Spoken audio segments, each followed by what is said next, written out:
Alhamdulillah jamaah masih di Islam itu Indah. Dan untuk jamaah yang baru bergabung hari ini kita sedang membahas tema apakah dosaku akan menjadi dosamu? Masya Allah. Tadi di segmen sebelumnya kayaknya ada yang ngambek tapi mudah-mudahan sih enggak. Ustadz Maulana enggak ngambek kan? Enggak lah. Alhamdulillah. Ustadz mau cerita nih. Apa? Gimana ya? Tadi nih masih berkaitan dengan pertanyaan tadi. Kalau misalnya ya suami pernah melakukan kesalahan. Misalnya suaminya itu dulu pernah mencuri. Nah terus istrinya tahu gitu ya.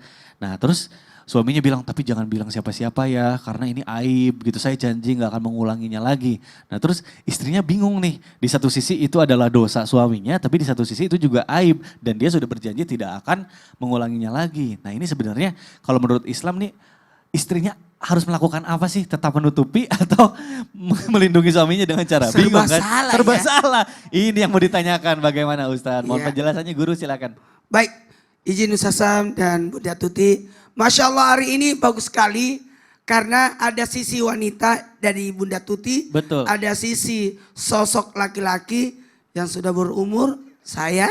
Dan ada rumah tangga yang baru, Ustaz Sam. Dan sebagai orang punya banyak masalah, di sebelah kiri saya. Dia dikit-dikit curhat. Ini kan mewakili pertanyaan jamaah. Masalah burung peliharaannya. Besok-besok tiba-tiba langsung menghilang.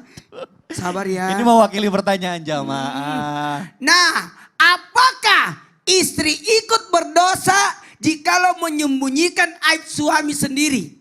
Tapi kalau istri melaporkan kesalahan suami, apakah malah juga berdosa? Karena berarti tidak melindungi aib pasangan. Nah padahal sudah mau berubah. Jawabannya ketika istri menyembunyikan kesalahan suami. Jawabannya berdosa enggak atau tidak? Ingat ada 3 yang bisa disembunyikan. Yang boleh disembunyikan ada 3. Menyembunyikan amal soleh supaya ikhlas. Enggak pamer. Pamer.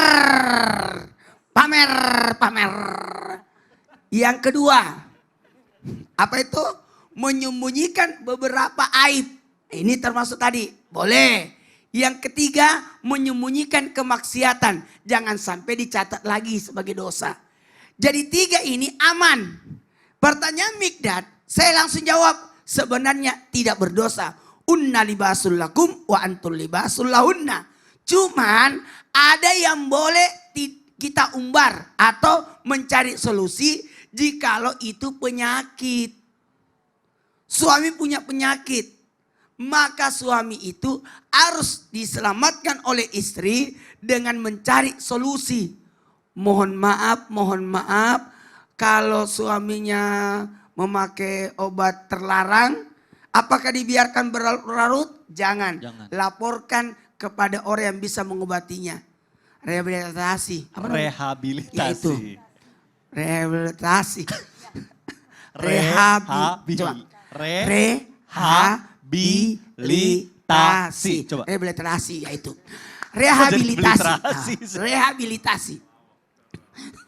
Rehabilitasi ini boleh supaya karena ingat ya sabu-sabu atau obat terlarang narkoba yang dibakar otak.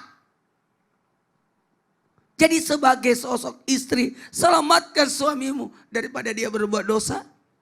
Ada cara juga. Teknik yang terbaik kalau dia contoh judi. Sebaiknya diarahkan di jalur lingkungan yang baik. Kak, kayaknya aku gak cocok dia tinggal di sini. Kita pindah rumah yuk. Apalagi cuma rumah kontrakan lagi. Lebih baik pindah aja kontrakan yang lain. Kalau rumah memang biasa kadang-kadang kita mikir-mikir. Untuk pindah rumah tidak segampang itu. Tapi kalau rumah kontrakan pindah aja. Karena lingkungannya. Jangan sampai dia selalu ketemu teman-temannya. Itu yang bahaya. Jadi apa yang dilakukan itu lebih tepat untuk menyembunyikan aib suami. Kalau itu aib, kalau itu dosa, ibadah pun disembunyikan. Tapi dalam hal penyakit atau sesuatu yang membahayakan orang banyak, itu sebaiknya jangan. Sebaiknya kita harus mencari solusi. Apakah harus diamankan atau disembuhkan atau dinasehati atau mencarikan lingkungan jauh lebih baik supaya suami tidak melakukan dosa-dosa berikutnya. Apalagi tarikan suaminya, dia berkata, suamiku sudah mau tobat. Iya. Kasihlah kesempatan. Masya Allah, alhamdulillah. Kalau suaminya suka utang-utang, tidak apa-apa kau beritahu tetanggamu. Kalau suamiku minta uang, jangan kasih. Gak apa-apa ya, Nggak supaya apa-apa. mencegah juga. Untuk mencegah. Langkah preventif. Waduh, Apa? luar. Langkah protektif ya itu. Nah, oke. Alhamdulillah nih jamaah pasti senang banget karena udah dapat jawabannya. Jadi insya Allah kalau misalnya suaminya sudah berjanji juga, boleh ditutupi aibnya demi kebaikan kita bersama juga ya, demi kebaikan keluarganya. Masya Allah.